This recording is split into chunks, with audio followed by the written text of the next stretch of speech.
Hi, I'm Malavika, and you may have already seen my earlier video on preparing for 2012, where I have talked about three different things: about opening up the heart, about the need to connect with the energy field and engage with it, and moving towards greater connection and more awareness. And now here we are, past the midway of 2012, and where are we going from here, and what does it really mean? You may have heard about the earth consciousness rising and moving to a higher plane, to a different plane. And what really does that mean? You may see the turbulence around you in people. A lot of it is in people, how they're trying to cope, and some of them are struggling. You're also seeing it in the weather patterns of the world, in the tsunamis, in the earthquakes, in the floods, and the mudslides, and the fires. So it seems like a lot of the older patterns that we are used to are changing, and changing in unpredictable ways, and leaving us wondering, like, how do we really cope with this? So this is all a part of that global shift that's taking place. And there's a lot of material out there, but my intention is to today talk about what does it mean for us at an individual level, at this micro level.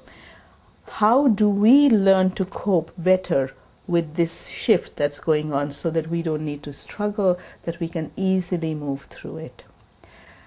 Two or three things become important. One is that the times are such that if there is anything at all that you have hidden, buried, covered up, refused to deal with, did not look at it in the face, did not clean it out, it's not going to sit there anymore hidden. It will definitely rise up to the top, to be looked at, to be recognized, to be dealt with, to be removed. So no longer can we run away from those problems or those negativities that we may have earlier got away with by not looking at. The other part is spirituality, that no longer can we take spirituality as something that we do in our spare times or on weekends when we have the time, and the rest of life does not have it interwoven. It cannot go on anymore, because what Spirit is saying, that open up the heart and let Spirit work through, and that is that part of us that is connected to that divine spark, that is the part of us that inspires us, that calls to us to life, that gives us the excitement and the joy of living.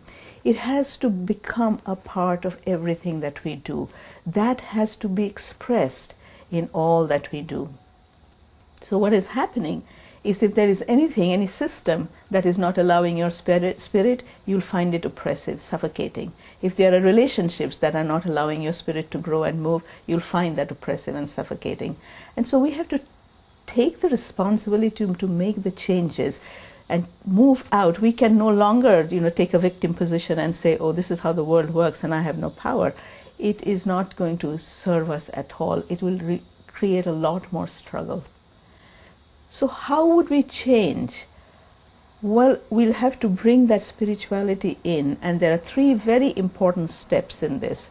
The first is meditation, because we connect with Spirit through meditation. We move into that higher level of consciousness through a regular practice of meditation. That may be prayer, it may be something that you've traditionally done in your churches or temples or wherever whatever is your way of praying, where we have to bring that practice in. The second part we've already talked about is we have to clean up the old stuff, the negative stuff, the stuff that sits there and draws us down and pulls us. We can no longer create codependence. We can no longer fix other people's problems. We have to do that first for ourselves. We can support others, but from a different place, with very healthy boundaries, making sure that we help others to find their spirit, we educate them, and not carry them or fix them, their problems, or in any way make them become dependent on us, and vice versa. So cleaning up, creating healthy boundaries is the second piece. And the third one is that we have to really learn the skills to be able to sustain that high level of vibration, to be able to keep us in that space, because our default programs are all fear-based.